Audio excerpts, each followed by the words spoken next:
Assalamualaikum warahmatullahi wabarakatuh. Saya Yulistia Putri Yudi Utami dari kelas 3 TBIB akan mencoba menjelaskan hadis ditinjau dari segi kuantitas dan kualitas. Yang pertama, hadis ditinjau dari segi kuantitas. Hadis ditinjau dari segi kuantitas itu dibagi menjadi 3. Yang pertama, hadis mutawatir. Yang kedua, hadis ahad. Yang ketiga, hadis masyhur. Untuk hadis mutawatir, yang pertama, secara bahasa hadis mutawatir itu berasal dari kata al-mutawatir yang berarti berturut-turut.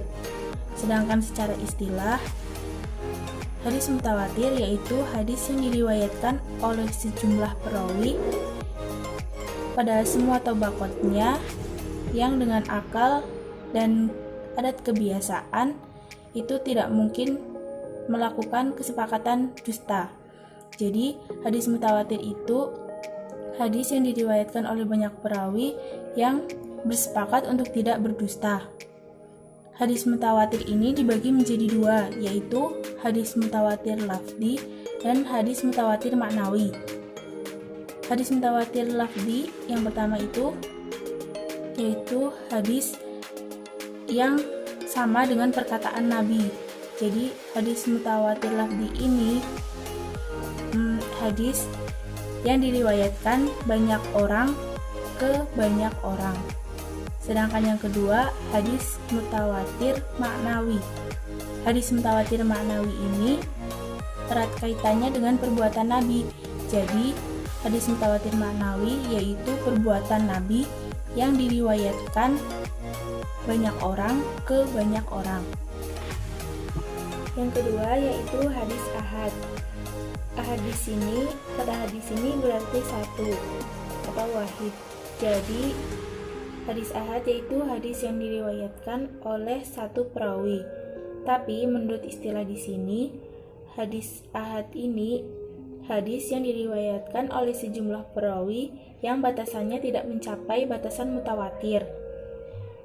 Jadi, hadis ahad itu hadis yang diriwayatkan oleh beberapa perawi, tapi batasan perawinya itu tidak mencapai batasan mutawatir. Hadis ahad ini dibagi menjadi 3. Yang pertama, hadis ahad masyhur. Yang kedua, hadis aziz. Yang ketiga, hadis gharib.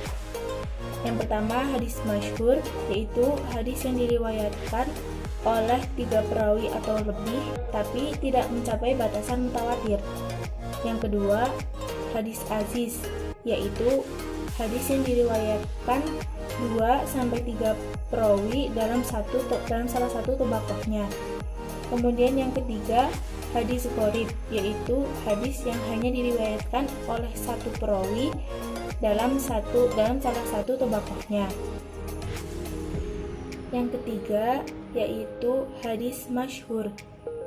Hadis masyhur ini secara bahasa berasal dari kata masyhur yang berarti sesuatu yang sudah terkenal karena telah disebarluaskan dan ditampakkan di permukaan.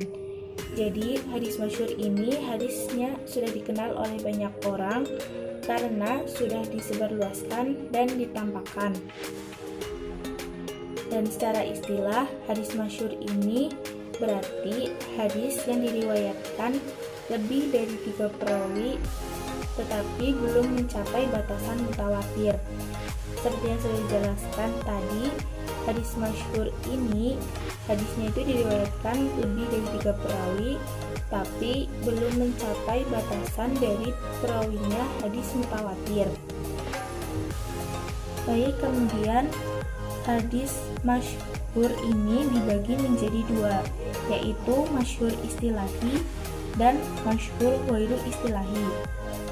Masyhur istilahi ini berarti hadis yang diriwayatkan oleh lebih dari 3 orang perawi pada setiap tingkatan atau tabaqatnya. Jadi hadis masyhur istilahi ini diriwayatkan oleh 3 atau lebih perawi, tetapi pada setiap tingkatannya, tidak hanya pada salah satu tingkatannya saja. Yang kedua, masyhur ghairu istilahi.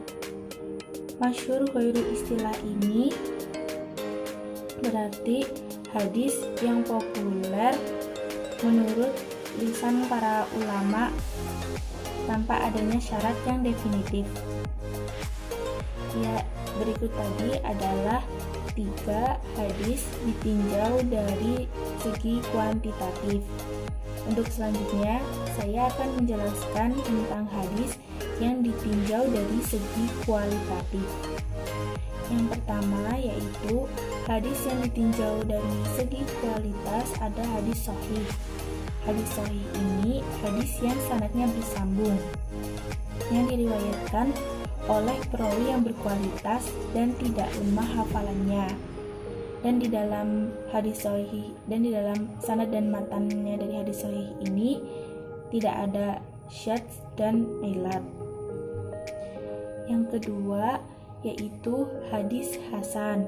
Hadis hasan di sini adalah hadis yang diriwayatkan oleh perawi yang adil. Kualitas dari hadis hasan ini tidak seperti hadis sahih, namun sama-sama tidak memiliki syadz dan ilat. Tapi kualitas dari hadis hasan ini masih sedikit di bawah dari hadis sahih. Yang ketiga ada hadis dhaif. Setiap hadis yang kualitasnya berada di bawah hadis hasan itu adalah dhaif. Dan hadis dhaif ini merupakan hadis yang kualitasnya paling rendah. Melihat dari definisi di atas, para ulama itu bersepakat bahwa hadis hasan dan hadis sahih itu bisa dijadikan sumber hukum. Dilihat dari urutannya, hadis sahih di sini memiliki kualitas yang paling tinggi. Kemudian di bawah hadis sahih ini ada hadis hasan.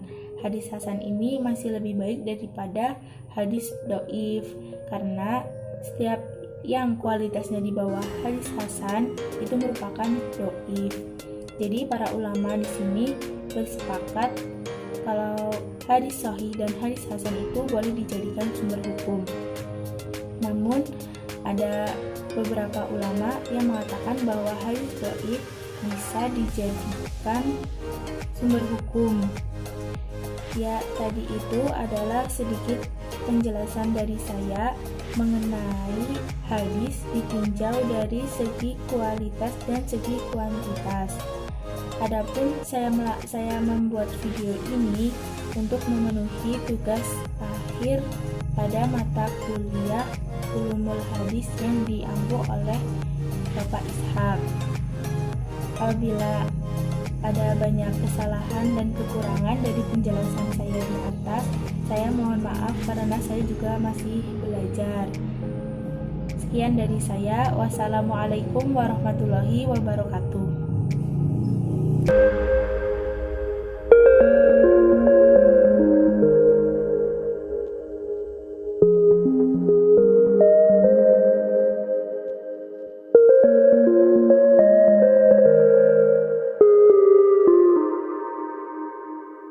Sumber hukum. Hadis riwayat masyhur ghairu istilah ini diriwayatkan oleh 2 orang jadikan sumber hukum apabila apa ya?